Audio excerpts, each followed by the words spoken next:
ଗାଁ ପିଲା ଆଉ ଗାଁରେ ନାହାନ୍ତି, ସେଇଟା ଅସୁବିଧା ନାହିଁ। ହେଲେ ଗାଁକୁ ଆସୁ ବି ନାହାନ୍ତି, ସେଇଠି ଅସୁବିଧାଟା ଘଟେ। 60 ସେକେଣ୍ଡ ତୁମର ଧୈର୍ଯ୍ୟ ଅଛି କି? ମୁଁ ଗୋଟେ ଓଡ଼ିଶାର ବଡ଼ ସମସ୍ୟା କହିବି, ଶୁଣ ବାବୁ।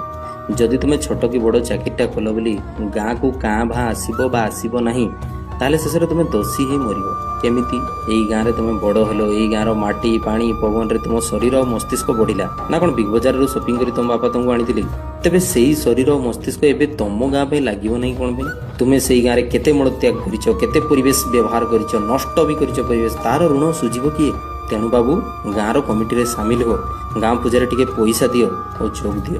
ଆଉ ଶେଷରେ ଘୋଡ଼ା ଗାଡ଼ି ଘର ଯାହା ବି ସାମର୍ଥ୍ୟ ଅଛି ଗାଁରେ କର। କାହିଁକି ନା ତୁମଠାରୁ ଇନ୍ସପାୟାର ହେଇ ନବ ଯୁବପିଢ଼ି ଉନ୍ନତମୁଖର ହୋଇ ଉଠିବେ।